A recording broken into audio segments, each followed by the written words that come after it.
Bonjour, donc aujourd'hui je suis en train de travailler donc sur le klaxon de ma deuxième SX8. Donc je me suis dit qu'avant de refermer, ça aurait été intéressant éventuellement de vous montrer une petite vidéo pour vous montrer un petit peu comment c'est fait à l'intérieur et comment on fait donc pour les remettre en route, les réviser pour qu'ils se mettent, pour qu'ils fonctionnent tout simplement. Donc voilà le klaxon, hein, une fois démonté, donc concrètement ça donne ça. Donc on a donc les deux pôles ici et donc la fameuse vis de réglage, hein, donc celle qui permet donc de régler la tonalité un petit peu du klaxon.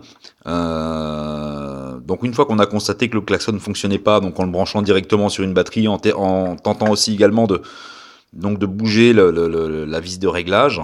Il faut l'ouvrir. Donc là pour cela, bon là moi je l'ai déjà fait donc sur la vidéo, mais donc il suffit de faire sauter les rivets donc de l'ensemble du pourtour du klaxon et donc là on l'enlève. Donc d'abord on a donc ce petit capot ici, voilà. Ensuite on a donc la membrane. Voilà, donc avec son joint généralement qui vient avec la membrane. Donc là, c'est un joint neuf parce que, en démontant, donc le joint s'est déchiré. Donc là, on peut casteler au centre de la membrane qu'on a donc le premier cylindre le plus étroit. Donc c'est celui qui va donc dans l'électroaimant, dans la bobine, donc pour attirer la membrane vers le bas. Et donc la petite rondelle un peu plus large près de la membrane. Donc c'est ce qui va permettre d'appuyer sur le rupteur. Donc voilà, à l'intérieur. Voilà comment c'est fait, j'enlève le joint également.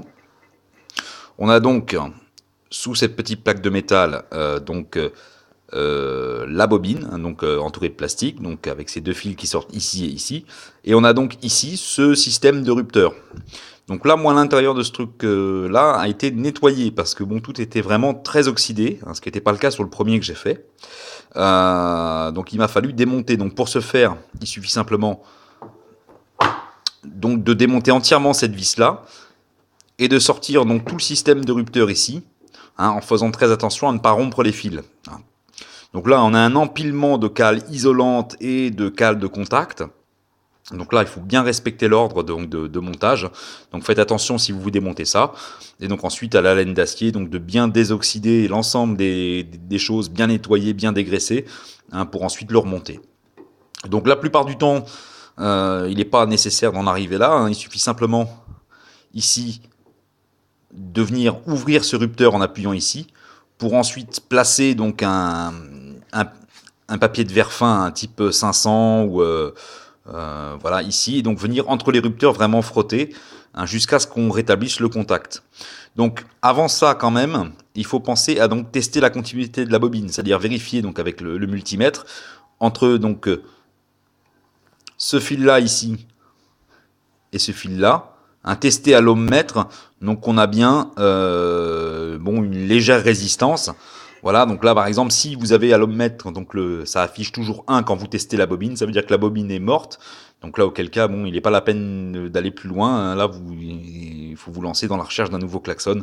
Bon, à moins que vous ayez vite vous embêter à refaire rebobiner l'électroaimant. Enfin là, c'est vraiment dépenser beaucoup d'argent pour un klaxon. Donc la plupart du temps, le problème donc vient de toute la poussière qu'on a à l'intérieur, qui se met aussi dans l'électroaimant, qui se met donc entre les rupteurs. Donc là, vous voyez, on peut voir un petit peu peut-être de plus près à quoi ça ressemble. Donc voilà, hein, c'est un système de rupteurs. Là, j'appuie là, ici pour les ouvrir. Voilà, donc une fois nettoyé, on peut remonter. Et donc moi, à la place des rivets, j'ai choisi donc de mettre cette petite vis qui est là. Hein. Donc bon, une petite vis, là elles sont en laiton. Enfin bon, après on peut remonter avec ce qu'on a, même avec des rivets si vous voulez quoi. L'intérêt c'est que là, si on a manqué quelque chose, on a la possibilité de redémonter quoi. Voilà, donc évidemment, ça va sans dire. Donc vérifier bien dégraisser l'intérieur, bien dégraisser, désoxyder l'intérieur. Vérifier que bon les fils ne touchent rien quand on remonte. Bon ça c'est la base et puis voilà, normalement ça monte.